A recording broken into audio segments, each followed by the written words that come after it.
Welcome to the Minding My Creative Business podcast, the #1 podcast for creativepreneurs to learn strategy, structure, and self-development all in one place. I'm your host, Ron, ironically Jr. And I am your host, ShySpeaks. And today we are delving into the topic that's applicable to every single creativepreneur, and that is protect yourself. No, seriously, we're calling it Protect My Creative. And we're going to be talking about that from a 360 view, internally and externally, right? So we always think about protecting ourselves from other people, but Ron and I thought it might be smart to start with protecting ourselves from the inside, like internal protection. So let's get into it. You want to stick around for this? Definitely. And listen, and this episode came about from a situation that me and Shy had with a potential guest, right? So we have, systems and processes in place in order for, you to be a guest or a part of the show. And as a result of that, they have systems and processes as well. So both of us having systems and processes in place, having things in place. We weren't able to get it going, but we was like, listen, we don't want to start compromising and we don't want to start whatever. We want to stand firm in what we have in place because this, like she said, this protects us and it also protects the guests. So that's kind of how we came to this from firsthand. So this is not something that we just kind of bringing up and drawing up. Like, no, we actually experienced this. So yeah, for real. Yeah, and it's interesting that you said that because a lot of times people think that they're trying to protect themselves and they forget the fact that, well, your system may be running up against their system and how they doing things, and it's just kind of, you know what I mean? Yeah. And so, we're gonna get into that even as well, talking about systems and processes a little bit later, and protecting yourself from like kind of the external piece. But let's hop into the internal. Let's talk about that first, because again, this podcast is about strategy and structure for creative entrepreneurs, but it's also about self-development as well, and just the stuff y'all need to know about right here. Right. So when we talk about internally, right, we're talking about internally as far as from your internal, your business, right? So when you're going and you're setting up yourself to be a creativepreneur, when you want to do the business stuff, right? We talking about like entity formation, insurance, right?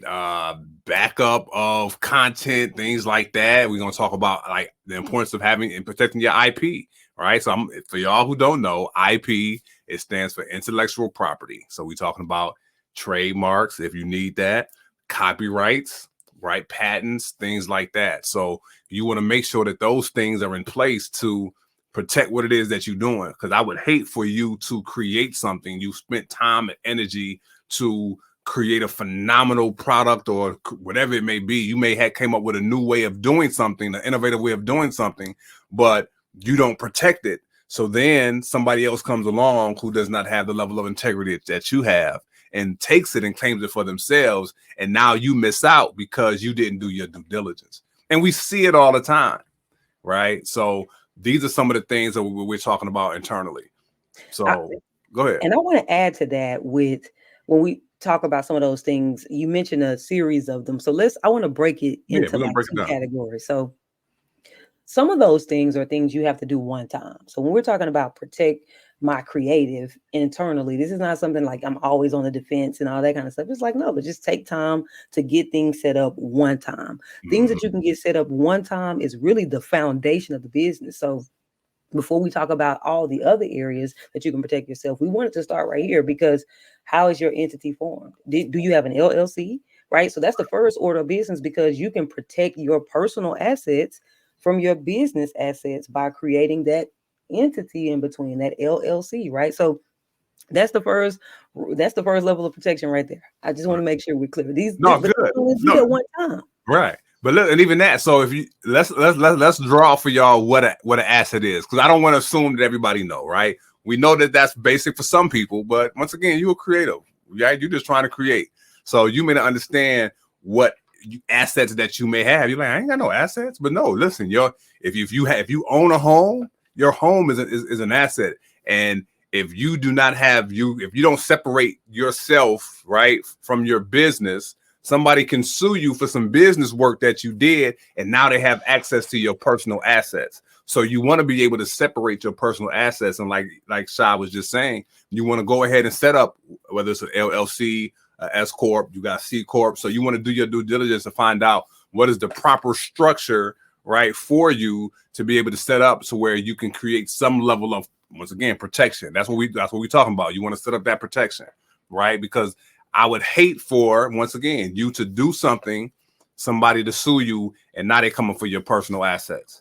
Right. Now they have access to your personal bank account. You got money in your personal bank account that you're doing your thing with, but they got access to that because you operating as a sole proprietor, right? And you don't have any protection.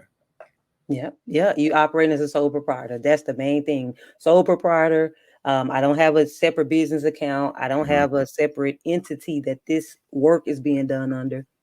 So with this particular separate entity, Walmart, for example, Sam Walton owns Walmart, but Sam Walton and all his personal endeavors is not the same as Walmart. So if somebody slips and falls at Walmart, right? You know what I mean? Somebody slip and fall, and then they get in this big thing and he has to pay stuff out of there. That's separate from over here. So that's important. And then that kind of lends itself into thinking about insurance, right? So some of you are creative entrepreneurs who do have storefronts. Some of you are online businesses, but either way, insurance is another way of making sure that you are protecting yourself, right? So listen, we try to make sure you cover all the bases. Yeah. People don't think that they need to have insurance. And I myself started my creative journey as an artist, as a musician, and I went to go perform a specific special type of performance at a college, and they were like, okay, got the contract, paying the invoice, where's your insurance? And I was like, give me a second, Right. This is why I had to go get insurance, you know what I mean? Because of what I was going to be doing and what the scope of that project entailed. They want to make sure I had at least general liability insurance for my business. So if something happens, they don't even desire to come for your business. They just want to be able to file it on insurance. So let's be clear. People are not just trying to come for your business. They just want to recoup the expenses of whatever happened during this business transaction. And if you have insurance, now you not only have you protecting yourself, now you're protecting your business. Definitely. No, listen, and having insurance, it once again, it protects you if something happens, but it also looks good in the eyes of other people. That creates opportunities. Like Shai just said, she could have missed out on an opportunity to perform or whatever the case may be because she didn't have it.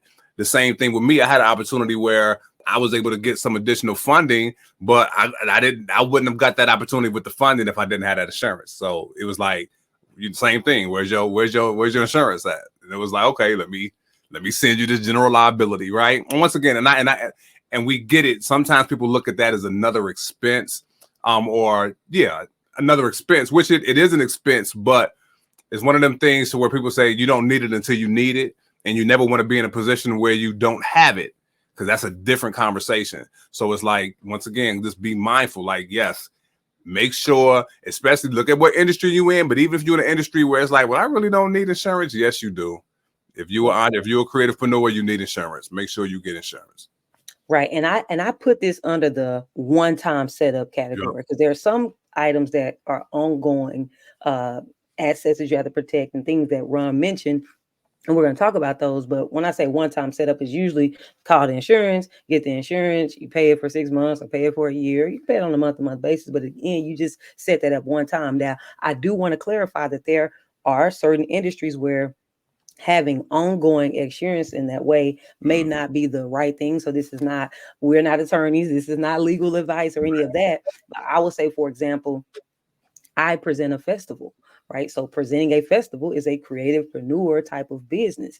And I don't have to have insurance all year round for a festival that I present once a year. I have to have insurance during the season that I'm presenting that festival, whether that's that weekend, that month, leading up into it, that day. So there are some times where you can get 1 day insurance or 1 month insurance. So maybe you're a creativepreneur, you're doing some kind of amazing interior design. They say, hey, where's your insurance? And you're like, man, I don't want to miss out on this $13,000, $20,000 contract. And I don't need to have, you may not need ongoing insurance. You may be able to call, get special insurance for that particular thing.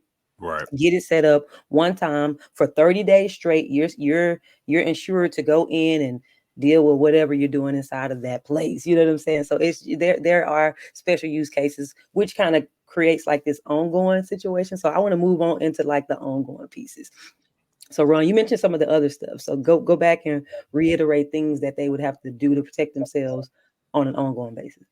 So even that, I know you told me to move on, but okay, even so, but the one-time setup. So we say it's a one-time where it sets up, but some of those things you have to renew it on an annual basis, right? So you don't necessarily gotta go through the whole steps again, like you said, set up your LLC. Depending on what state that you're in, you have to renew. It's a cost, and you got to make sure that your stuff is in good standing, right? Because I've seen that as well, to where somebody they set it up initially, right? And it's been 3, 4, 5 years later, they thinking that their stuff is in good setting. Well, I got my articles of incorporation. I got my stuff, but you didn't renew it. Like you ain't renewed it. You never renewed it. So making sure that you're mindful of, okay, I need to renew my LLC or my S corp, whatever. I need to renew that annually. This is the cost that it is for that. Some states charge more than others. So find out in your state. Like you said, the insurance, let me review my insurance. Do I need to renew this? Is this something that I need on an ongoing basis and all that? So, okay, cool. Now. Yeah. And I think it's not for his people. They're not renewing their LLC, right? There's a tax or something that you need to be paying every year. And if taxes are unpaid, then it's kind of like, well, we don't know. It's like a car registration. So it's not like you got to go buy the car all again. Right. Exactly. Just a registration for it. So that's it. So just to be clear, but yeah, moving right along to the perfect analogy. Okay. All right. So then once again, you have like your ongoing things, right? So when we talk about things like intellectual property, so those are things. So like if you are, a writer, or if you are just anything that once again, we creative. So we're creating things on a regular basis. So it's things that where we want to collect our protect our IP, our intellectual property. So there's things like your trademark, right? There's things like your copyright.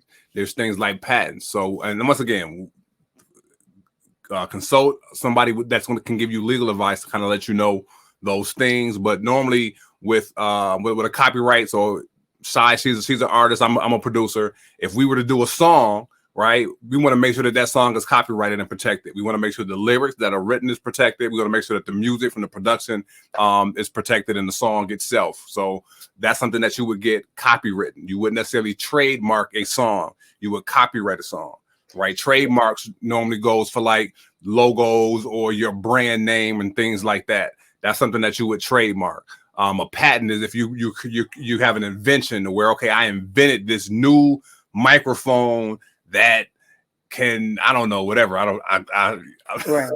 I'm just, I got a perfect example because people, a lot of times creativepreneurs be like, man, this stuff ain't applicable to me. One of my friends, he's a woodworker. He actually creates whatever people say, hey, can you come in here and design this bunk bed? Or I want to create a vanity light. Right. I want a custom built vanity, but the lights in it. And then I want to put this, that in. And you can get so creative with the woodwork. Next thing you know, you've created an entirely new product that may be worth going to patent. So that's just an example of just how putting your hands to something can get creative into the where you just, hey, I just invented something. This is a whole new thing that never even existed. Let me go patent this idea because I don't desire to be the one to manually keep making them. I want to send them into production. Other people may want to get this thing made. So that's a good example of a patent. And you're constantly coming up with new ideas. You're designing new things. You're coming up with new microphones, coming up with new widgets, coming up with new filters. Those, every time you're coming up with those new things, you want to try to patent those ideas if it's a patentable thing. Not everything is patentable. So don't you try to act like you out here just genius in it out. No, I'm kidding. And then with the copyright piece, the reason why we put that under ongoing is because he said, if we make a song, right? But then it's like, okay, I did the copyright for that song. Well, if we make another song, that deserves its own new set of copyrights. And then if we make another song and then I go make a song with somebody else. So doing copyright one time, you're not set up for you have to do this on a regular basis. And so you just want to make sure people know that you got to do certain things on an ongoing basis because it protects what you have going on. Definitely. So yeah, so that's what we're talking about in regards to, like, say, this that ongoing thing. Now, when it comes to doing these things, we encourage you to get an attorney, right? Because it's one thing for a lot of times as creativepreneurs, we think that we got to do everything ourselves, right? Where it's like, okay, I'm the creative, but then I got to do all these steps and all these things. And sometimes we don't do them because it's overwhelming, right? It might be meticulous or tedious or whatever the case may be. I don't really know what to do, so I'm just not going to do nothing. A lot of times I've had people who have conversations, I'm going to do the poor man's copyright, when it's not as expensive as you think it is, and it can cost you more not doing it the proper way. And we don't ever want to do that. So sometimes we want to just take a step back and count the cost and see, okay, cool, for me to actually do this, for me to have somebody to do this for me that know what they're doing, right? Is it an investment, right? I mean, you know what I'm saying? Or what's my return on investment? Because that's how we always got to think too. Is like, yes, it's going to cost you a couple of dollars, but I'd rather it cost you a couple of dollars on the front end than it cost you a lot of dollars on the back end. So you definitely want to get you an attorney, right? A CPA can, not all CPAs, but some CPAs can help you with the entity structure that we were talking about earlier. They can help set that up for you. But definitely find you an attorney. Attorneys, they're versed in law and things like that, so be able to protect you and your assets and things like that.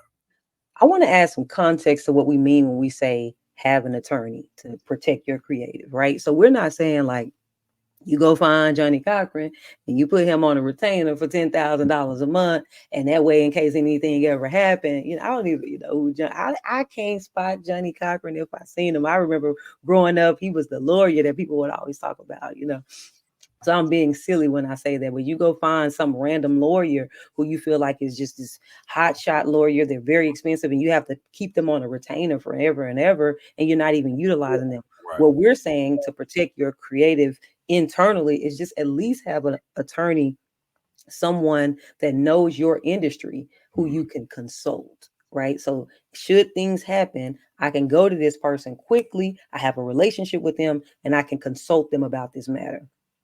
I'll give a perfect example back to me being an artist, right? And then there's also me as a creative festival presenter, right? Two totally different industries. And so I actually may want the attorney that knows about this industry may not know about that industry. So right.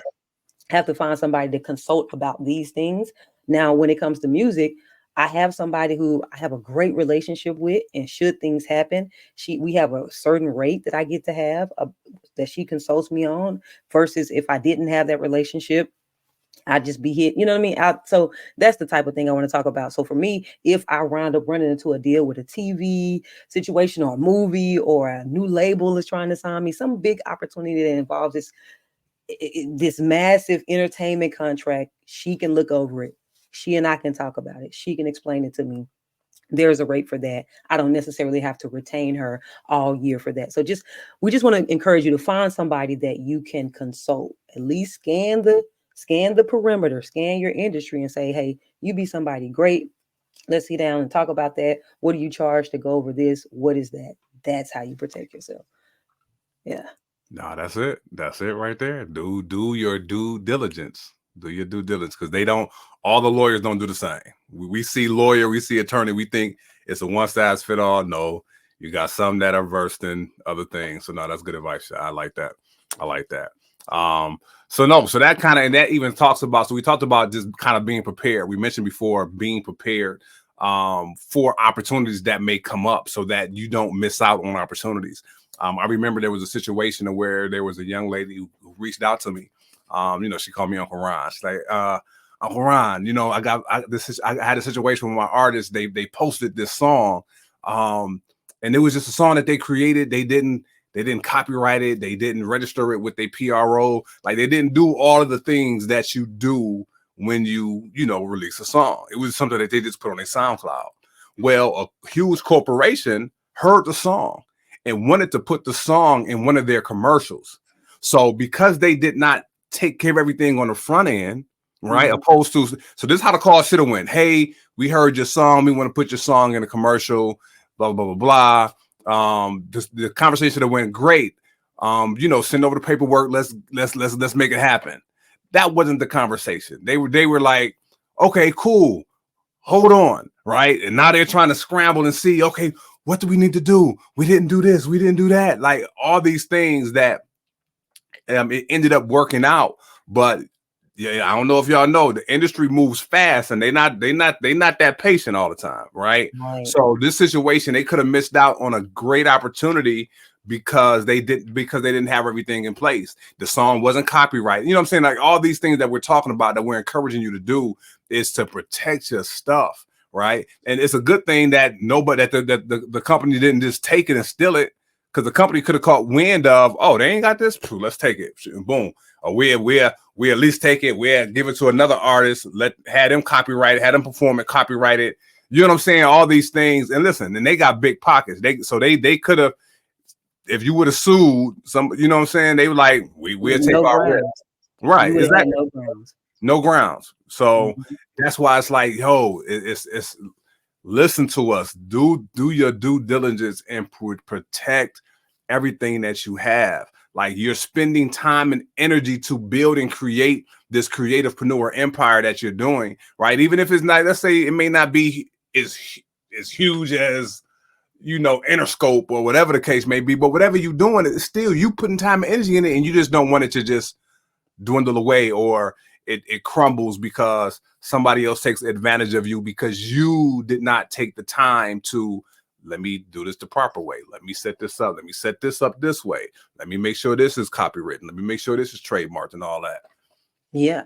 And you know, you just said something that I really want to lean in on. You talked about time and energy, right? You putting your time into it, you putting your energy into it. And we need to talk about protecting that too, because that's internal. Again, we're going to talk about protecting yourself from other people who may be able to take advantage of you, or how not to get taken advantage of. We got a couple of things that we want to listen, real actionable steps that you can take away with today and start implementing as far as protecting your creative externally. But we want to lean in just for a few more minutes right there around with time and energy. Isn't that something you would say that people should be protecting as well when it comes to their creative? Oh, no, definitely. Listen, time management is key. I'm gonna give y'all this quote. I need y'all to let this sizzle in your spirit, okay? It says, time is not refundable. Use it with intention. So in essence, we don't get our time back. When that time is gone, it's gone. So we want to make sure that the things that we're spending our time on, that we're protecting that. Because if the time will be gone. So you looking back like, oh, shoulda, coulda, woulda. We don't want to be in a shoulda, coulda, wouldas. You know what I'm saying? Because that does nobody any good. Now you opening up a door for something else. Like, people that live in that shoulda, coulda, woulda, those are the people that battle depression, right? And we don't want you being depressed because I did not protect my time. I wasn't intentional about how I was spending my time. I wasn't intentional about the things that I was doing. And now it just is gone, and you look up and you're like, dang, I'm not as far as I think I should have been. You know what I'm saying? So we definitely, you have to learn how to manage your time and be intentional about the things that it is that you want. So you're saying, okay, I want to be this creativepreneur. I want to do these great things. So be intentional about it. Let me schedule time to do this. Let me schedule time to do the business side of my creativity. Though I dread it, I don't want to do it. It's tedious. Whatever the case may be, whatever you hemming and hawing about, just schedule the time and do it. Set aside maybe an hour, right? An hour. I would start off an hour a week, move up to where you can at least do an hour a day. But you got to at least start somewhere to where, okay, I'm scheduling this time. I'm setting everything off. I'm going to cut my phone off. I'm going to minimize distractions so that I can solely focus on doing this, building this out from a business standpoint. And the same thing, I know us creators, we want to be spontaneous with us creating, but you want to schedule your creative time as well. Right. Because there are people who are creative. They work at Apple, they work at Disney. They're creative. And I say that those two companies, because they're built on the idea of being innovative companies. But guess what? They have to create within the time frames that that job gives them. So it means it's totally possible. We talk about protecting your time. Some people are like, okay, I protect my time. Well, do you, right? So let's just say you said I have the whole Thanksgiving break or winter break or spring break or the summer, and I'm going to get this done. We're not protecting our time if we're allowing people to bombard us, call us during that time. We got the social media apps on there. And during that time, you're supposed to be coming up with another woodworking patentable idea. You know, you're supposed to be in there think tanking the next makeup color. If you can kind of come up with your lip gloss or whatever the creative endeavor is, you're supposed to be doing that during that time frame. Then you have to protect it with all you have, because time is not refundable.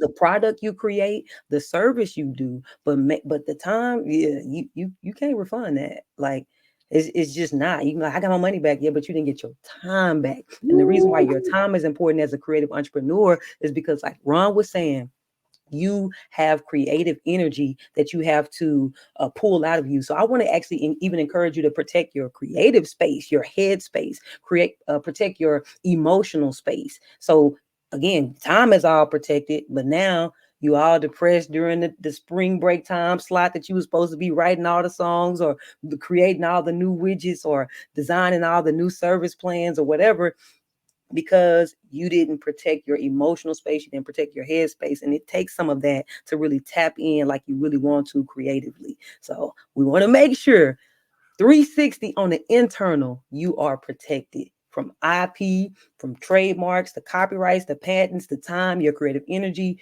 get it all there. And then we can talk about protecting yourself externally. So we're about to take a break and we're going to finish up what you just said in a minute. What's the irony?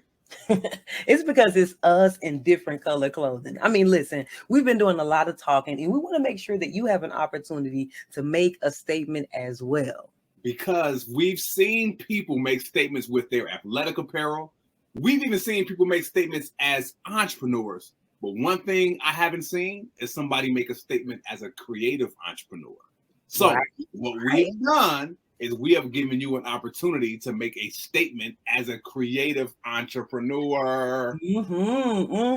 Okay. So if they want to make sure that they're rocking that creativepreneur gear, where can they go get that? You can go get that gear from whatstheirony.com.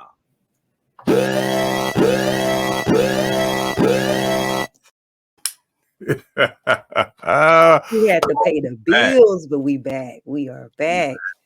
We back. So, like we was just saying, we dealt with the internal, right, protection. Now we want to talk about the external, right? So you got to protect yourself from other entities outside of yourself and your company. So, Shy, I'm gonna throw it to you and let you kind of start us off and talk about these externals. Yeah, these externals. Okay, so I'm happy because I love talking about structure and I love talking about systems, and a lot of the external stuff, in my opinion, can be thwarted off by having proper systems and structure in place. Number one way to protect yourself externally, I would say, is have a standard customary contract that you use for whatever service it is you provide. That and people are like, no, have a contract, right? Have a contract. And then I would even go far beyond that. It's like, hey, obviously you sell a personal product. Sometimes you don't necessarily need a contract. Maybe there's a little guarantee, a little warranty, a little 30-day, a little 7-day. But when you're providing a service, there should be a contract in place. I would even go as far as to say, if you're contracting a person, right? So maybe you're not contracting somebody like maybe you're a photographer or you need somebody to shoot with you and all that kind of stuff. So it'd be two of you guys there. Have a contract in place so that says what their scope of work is as it relates to your project, so that there's no discrepancies in the aftermath, right? They say men lie, women lie, numbers don't. No, I say men lie, women lie. But that contract, that black and white, is what we both already agreed to. So get you a contract. Yeah, and even if it's just like an agreement, right? That's what a contract is. It's literally an agreement. So some people might not like the word contract. Okay, whatever. Then put together a formal agreement. Don't do no handshakes. Don't do no verbal. And listen, I get it.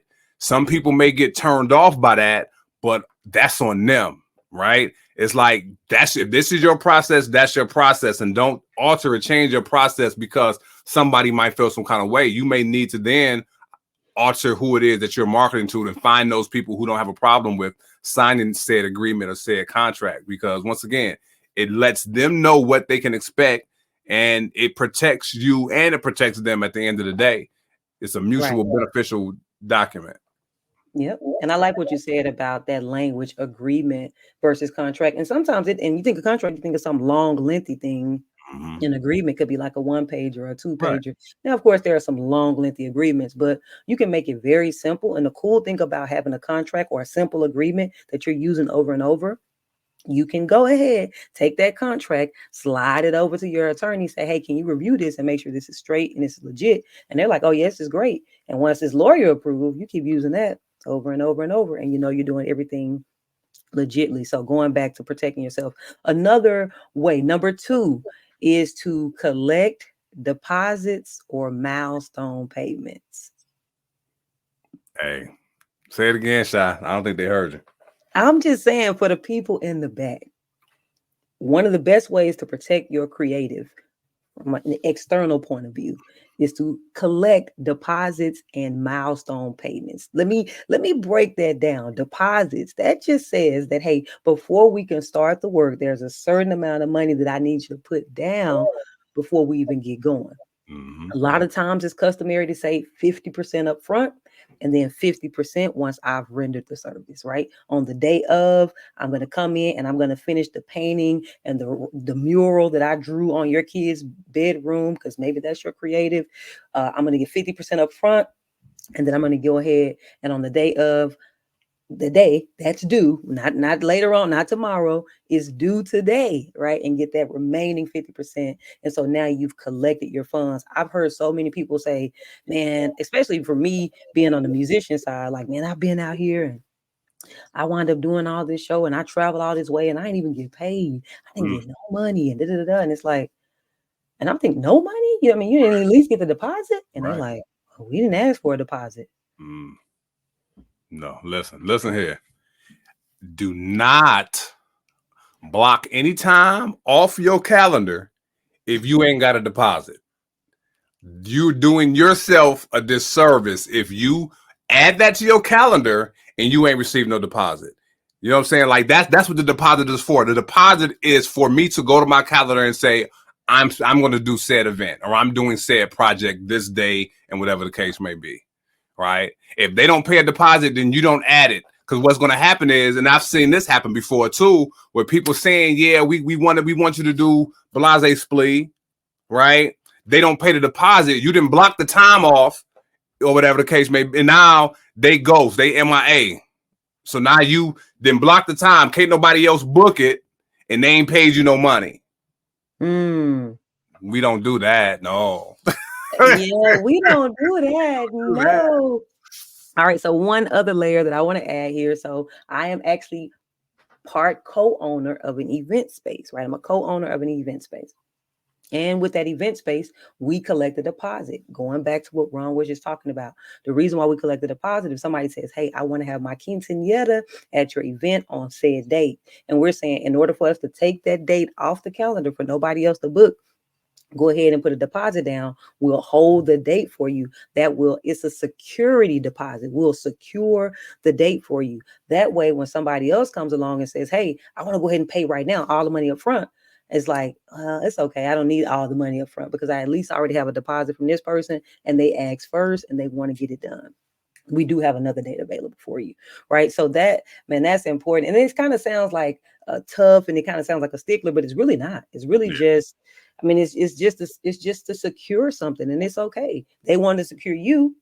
And I think it adds protection for them on the flip side. If I'm a person who's renting out this event space, I feel better knowing that I put a security deposit down. I'd hate to have all my balloons in the car and all my decorations ready and all my people coming, and I get here and it's gone and somebody else is not available. So I know, well, I secured you, So the client that's working with you feels secure as well. So don't think about it as just protecting yourself from them externally, but it's also giving them a sense of assurance as well. Now, like Ron said earlier, when it comes to like contract agreement, maybe we have a softer term. We have milestone payments, right?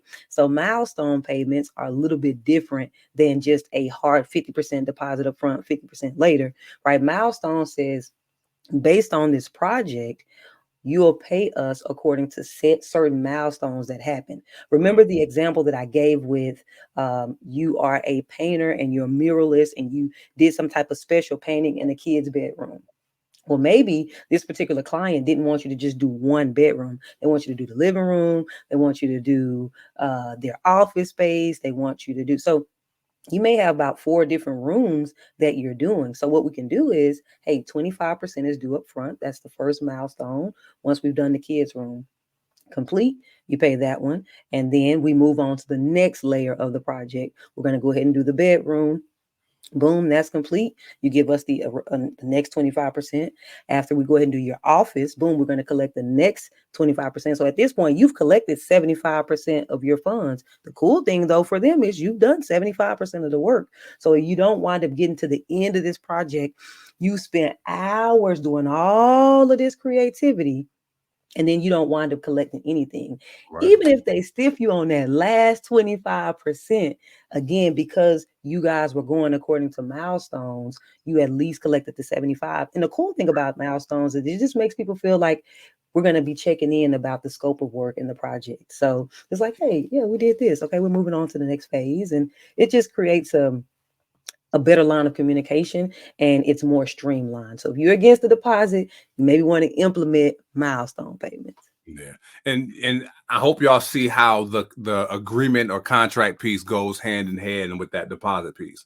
Because once again, they're paying the deposit, and hopefully you have it in your agreement that it may be a non-refundable deposit, right? So if I'm putting this on my calendar and you choose to change your mind, or it's non-refundable after a certain date or a certain time or whatever the case may be. So those things go hand in hand. Just wanted to add that to it too. Yes, I love that. The non-refundable deposit, because that's another thing. Well, can I get the deposit back? Well, you secured the date. Now you want to, I don't know, no, but there may be some scenarios where, as long as, let's say, for example, they've secured it 6 months in advance. Mm-hmm. And you can say, if you change your mind within 30 days, yep. Right? 30 days prior to the date, right? So let's say 6 months ago, you paid the deposit. 3 months later, you say, hey, change of events.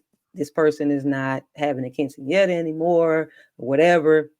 At that point, you can say, hey, can we take that date off? And you can come up with your own parameters where you say, hey, we will refund the deposit, but we're not going to refund the full 50%.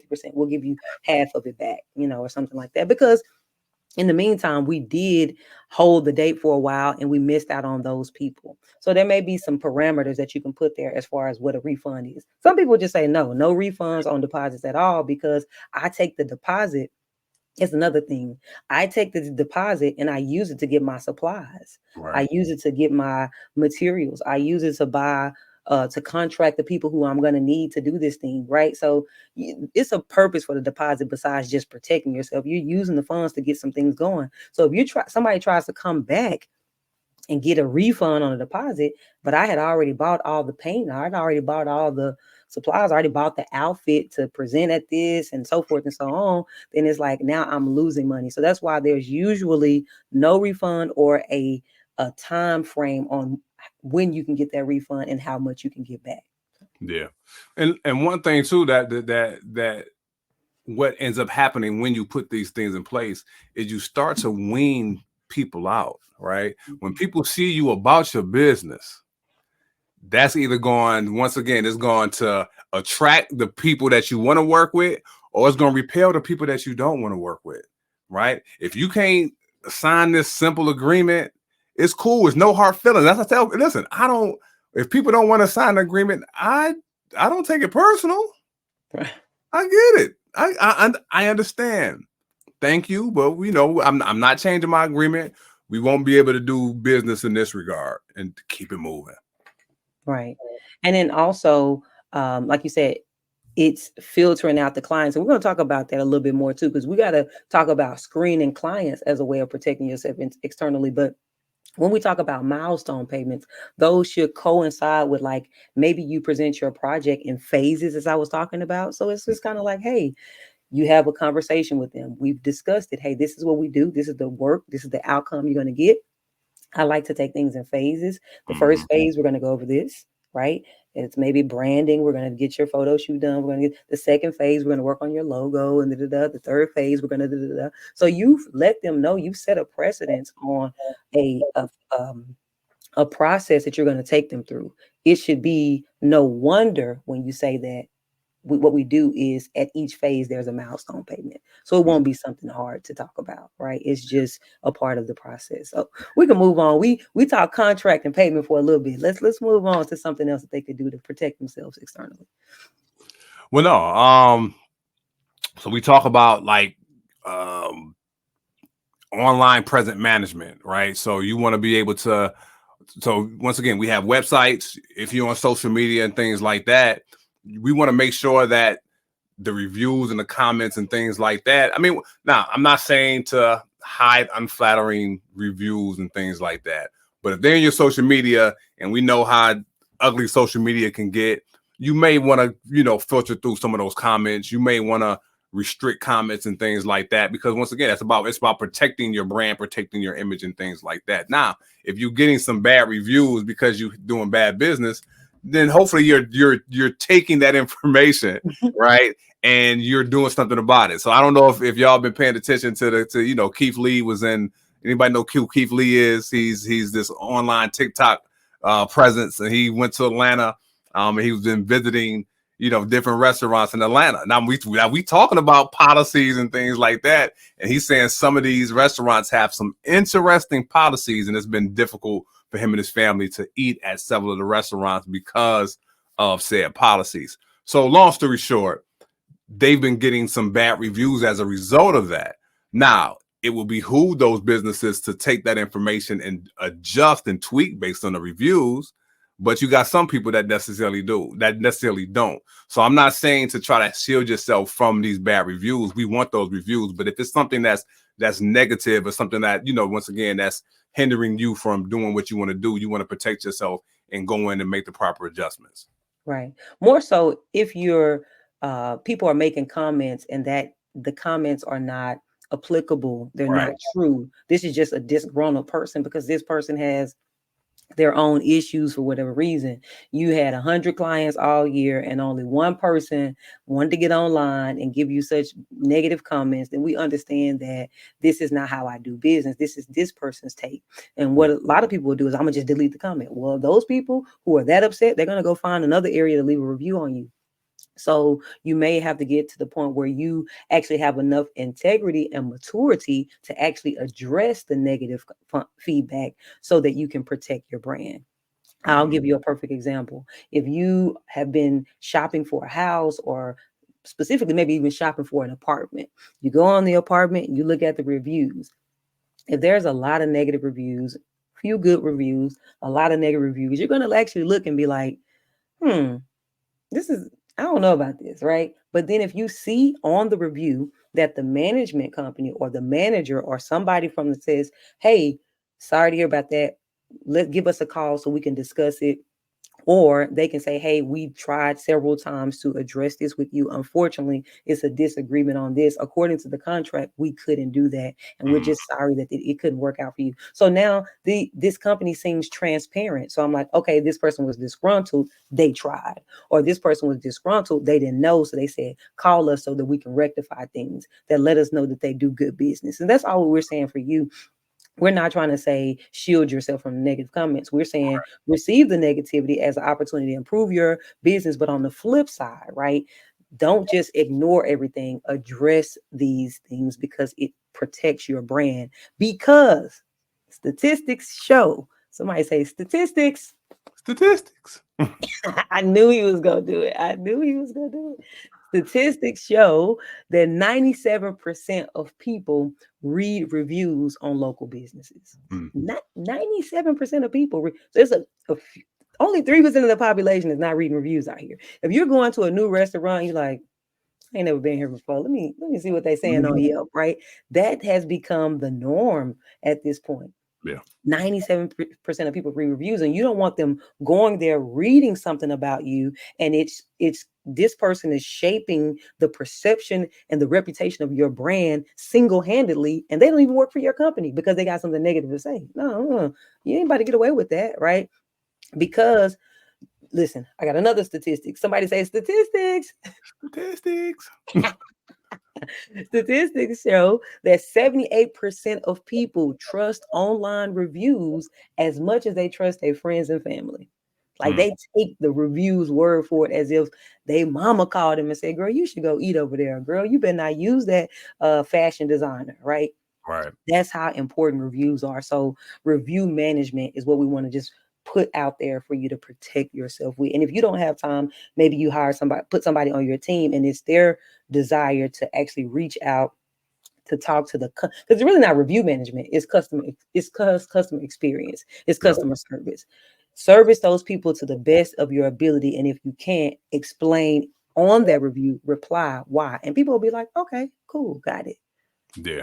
No, that's it. The customer service, customer experience. You always want to improve the customer experience, because at the end of the day, as an entrepreneur, so I know we're creators and we're creativepreneurs, right? So we're creating, so we think it's about us, right, to a degree, but no, it's about the people that's partaking in our product or service or whatever it is that we're doing. Like, we want to make sure, and once again, I'm not saying, bend over backwards and all those things, but once again, like Shy was saying, we want to make sure that we address it. If it's something that if they've had an issue with something that we've done or something that we've put out, we want to be able to address it, and that shows that transparency. So then that communicates to other people, oh, they're willing to see to it that my needs were met or that I was serviced properly and things like that. And that goes a long way, like you said, protecting your brand. At the end of the day, you're building a brand. You have a brand, and you want your brand, when people think about your brand, you want them to think of it in a